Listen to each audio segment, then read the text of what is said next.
One of the things we're going to shift gears a little bit is talk about plaque imaging and the importance of having a reference truth standard. And so you've heard in this meeting the importance of plaque. I won't belabor this slide, but of course we know the limitations of functional testing and the importance of atherosclerosis imaging using CT and the uniqueness that it allows for us to tailor preventive therapy, but also, as you've heard today so nicely by previous speakers, the ability to assess functional significance and to guide therapy.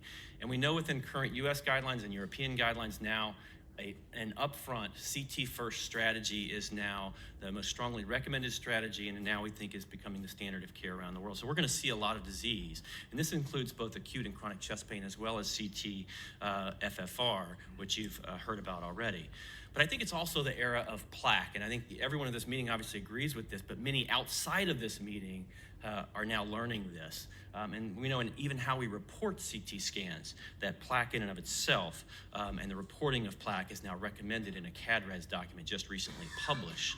But of course the challenge is, how do we speak about plaque? How do we report plaque, and what is the language that we use? And as someone who spent nearly 2 decades in a dark room reading CT scans, of course, the way that we often do this is you hear terms like low attenuation plaque. We fall back and use Hounsfield units because it's what we see. We hear terms today such as dark plaque, bright plaque, low attenuation plaque, but we know that in biology that the structures that we're most interested in fact, if you were at this meeting, the structures that our pathology colleagues see are not described that way. And we know that Hounsfield unit descriptions is probably overly simplistic. And so for example, things such as lipid-rich necrotic core, non-calcified fibrotic plaque, intraplaque hemorrhage have a variety of Hounsfield units. And to describe them in a biologic sense, it would require us to use a different ground truth and a different way of reporting. And so at Elucid, one of the techniques, and this goes to some work by Andy Buckler and the team, was to say, let's use a ground truth that's founded in biology that would replicate what a pathologist would see if looking at a plaque under a microscope, like we heard during this meeting. And in fact, in collaboration with Renu Vermani and the group at CV Path, the thought process was that the best way to do this, using the freshest tissue samples that were meticulously prepared and compared slice by slice using 2mm slices, was to use carotid samples in patients who underwent carotid endarterectomy in a multi-center fashion. This initially started with 240 paired samples. They were graded by 3 separate pathologists. And as you can see in the slide here, they compared the cross-sections and assessed them for things such as I just mentioned, lipid-rich necrotic core, intraplaque hemorrhage, non-calcified plaque, and used that to train a deep learning network so that the inputs to that model were in fact based on a ground truth of histopathology. And of course, this was validated in a validation set. And what was shown is that there was very high accuracy, there's very low bias and strong correlation with low inter-reader variability across multiple readers and including across multiple pathologists for tissue characterization defined against a biological standard.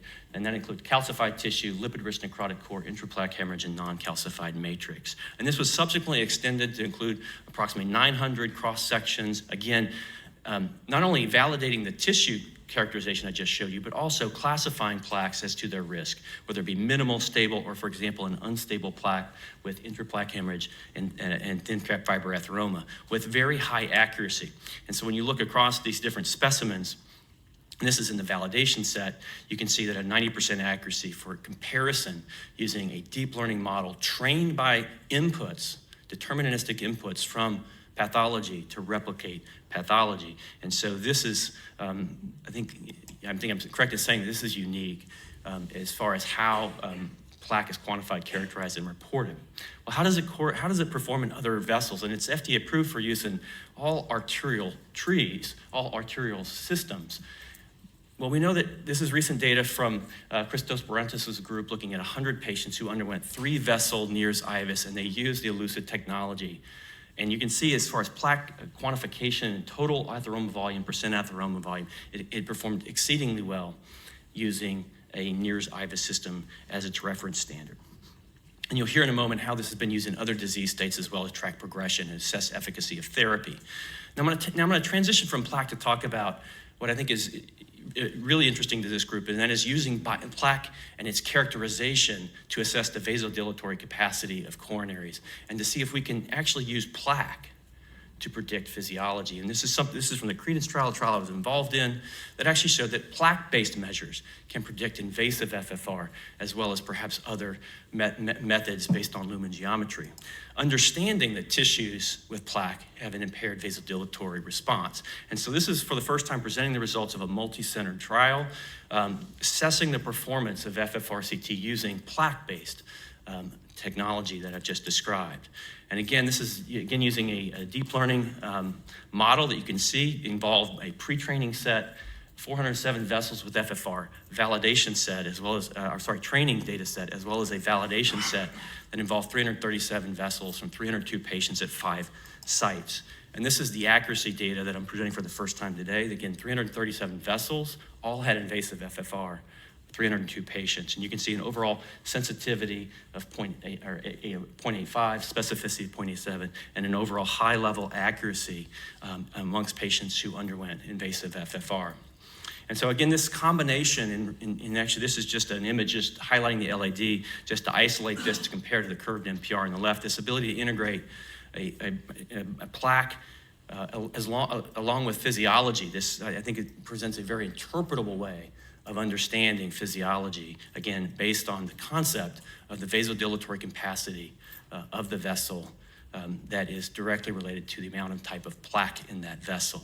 And this overlay may allow for, I think, a deep understanding for our interventionalists as far as planning procedures as to where exactly this physiologic drop occurs, as far as the degree of calcification, and can be reported in a combination report that provides both physiology and overall plaque volumes, as well as histologically validated plaque types.